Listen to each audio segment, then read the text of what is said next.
Qu'est-ce que le trauma complexe ? Vous avez peut-être du mal à faire confiance aux autres. Vous craignez d'être rejeté, abandonné ou critiqué. Vous avez du mal à dire non, à poser vos limites, ou vous vous adaptez beaucoup aux attentes des autres. Peut-être ressentez-vous aussi le besoin de tout contrôler, de tout anticiper. Ou vous êtes souvent sur la défensive. Vous vous sentez vite attaqué, vous vous méfiez facilement, comme si vous deviez rester en permanence sur vos gardes. Vous pouvez aussi avoir tendance à vous couper de vos émotions, à vous refermer, à continuer à fonctionner tout en vous sentant parfois loin de vous-même. Ces difficultés peuvent être les conséquences de vécus traumatiques répétés. C'est ce que l'on appelle le trauma complexe. Le trauma complexe peut se développer à l'âge adulte lorsqu'une personne est exposée durablement à la violence, à l'emprise, à la guerre ou à d'autres situations dans lesquelles elle vit de façon répétée de la peur et du danger. Mais très souvent, le trauma complexe trouve son origine dans l'enfance, à une période où le cerveau et le système nerveux sont encore en plein développement.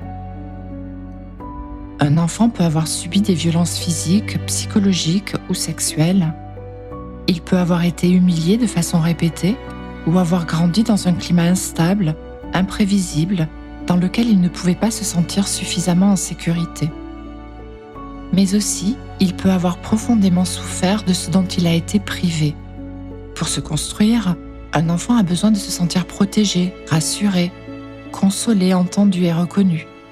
Il a besoin de pouvoir compter sur un adulte suffisamment présent et disponible qui l'aide à traverser ses peurs, ses frustrations et ses émotions, alors qu'il ne dispose pas encore lui-même des capacités nécessaires pour s'apaiser. C'est dans cette relation avec l'adulte que l'enfant développe progressivement sa capacité à comprendre ce qu'il ressent, à retrouver son calme et peu à peu à réguler lui-même ses émotions. Or, l'enfant dépend entièrement de l'adulte qui prend soin de lui. Lorsque cet adulte est lui-même une source de peur ou de souffrance pour l'enfant, ou lorsqu'il ne répond pas suffisamment à ses besoins fondamentaux, l'enfant se trouve dans une situation qu'il ne peut pas résoudre.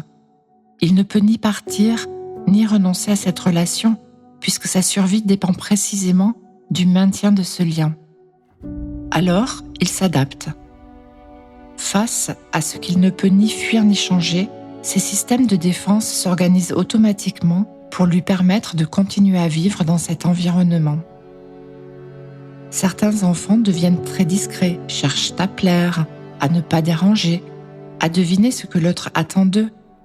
D'autres deviennent autonomes beaucoup trop tôt, prennent soin des autres, cherchent à être parfaits ou tentent de tout contrôler. Certains se réfugient dans leur tête, se coupent de leurs émotions ou fonctionnent en pilote automatique. D'autres encore se durcissent. Ils cachent leur vulnérabilité et peuvent développer une attitude très défensive, parfois même attaquée, pour ne pas risquer d'être attaqués eux-mêmes. Dans un environnement marqué par l'insécurité, le système nerveux devient particulièrement vigilant et s'habitue à repérer très rapidement tout ce qui pourrait annoncer une menace. Cette hypervigilance continue à l'âge adulte à influencer la manière dont la personne perçoit et interprète ce qui se passe autour d'elle. Mais ce qui est perçu comme dangereux ne correspond pas toujours à la réalité de la situation présente. Les expériences vécues autrefois peuvent influencer la manière dont une attitude, une remarque ou le comportement d'une autre personne sont interprétés inconsciemment aujourd'hui. Une critique peut ainsi être vécue comme une humiliation, un désaccord comme une remise en cause profonde. Une limite posée par un partenaire, un proche, ou même un supérieur hiérarchique, au travail par exemple, peut être vécue comme une attaque ou un rejet.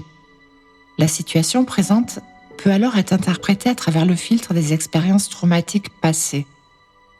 La réaction vient à la fois de ce qui se passe aujourd'hui et de ce que la situation réveille d'expériences plus anciennes. Une fois l'enfant devenu adulte, ces anciennes réponses de protection ne disparaissent pas d'elles-mêmes. Vous pouvez continuer à vous centrer en permanence sur l'autre, à craindre de le décevoir et à vouloir éviter les conflits par peur du rejet ou de l'abandon. À l'inverse, vous pouvez vous sentir rapidement menacé, critiqué ou attaqué, réagir par la colère ou la méfiance et aborder les relations comme s'il fallait toujours vous protéger. pouvez aussi rester coupé de vos ressentis, de vos besoins, de vos désirs, avec parfois la difficulté de savoir ce que vous voulez réellement. Lorsque nous fonctionnons ainsi depuis l'enfance, ces façons d'être nous sont devenues tellement familières que nous finissons par penser « je suis comme ça, c'est ma personnalité ». Pourtant, ce que nous considérons comme notre caractère porte souvent l'empreinte des adaptations que nous avons développées autrefois pour faire face à ce que nous vivions. Comprendre le trauma complexe permet alors de commencer à se regarder différemment. Au lieu de se demander « pourquoi suis-je comme ça ? Pourquoi est-ce que je réagis toujours de cette manière ?» une autre question devient possible. Qu'est-ce que j'ai dû développer pour me protéger ? Et surtout, ce qui m'a aidé autrefois à traverser certaines situations m'aide-t-il encore aujourd'hui ? Ou est-ce devenu une source de souffrance dans ma vie et dans mes relations ? Car ces anciennes protections peuvent aujourd'hui nous enfermer dans des réactions qui nous font souffrir et qui compliquent profondément nos relations. Elles ne définissent pas qui nous sommes réellement. Aujourd'hui, nous disposons d'approches thérapeutiques qui permettent de travailler autrement avec les conséquences du trauma complexe. Certaines approches thérapeutiques, comme la somatic experiencing ou le NARM par exemple, intègrent notamment le corps, les sensations, les émotions et les réactions du système nerveux. Elles ne passent donc pas uniquement par la compréhension de notre histoire. Comprendre pourquoi nous réagissons ainsi est important, mais cela ne suffit pas toujours à modifier des réponses qui se sont organisées très tôt et qui sont devenues largement automatiques. Le travail thérapeutique permet alors de vivre progressivement de nouvelles expériences. Ressentir une émotion forte sans être submergé, savoir poser une limite sans craindre de perdre la relation, rester présent lorsqu'un désaccord survient, ressentir davantage de sécurité dans son corps et dans le lien à l'autre. Notre cerveau et notre système nerveux conservent tout au long de la vie une capacité à apprendre et à se transformer. Lorsque de nouvelles expériences se répètent dans un contexte ressenti comme suffisamment sécurisant, elles peuvent peu à peu modifier notre manière de ressentir, de réagir et d'entrer en relation. Il ne s'agit donc pas simplement de faire disparaître nos anciennes protections, mais de ne plus avoir besoin d'y recourir en permanence. Peu à peu, à mesure que ces protections deviennent de moins en moins nécessaires, nous pouvons retrouver un lien plus juste avec nous-mêmes, avec nos besoins, nos émotions, nos élans et avec ce que nous sommes réellement. Et ce changement intérieur transforme aussi notre manière d'être en relation, avec davantage de confiance, de liberté, de présence et de sécurité, aussi bien avec les autres qu'avec le monde qui nous entoure.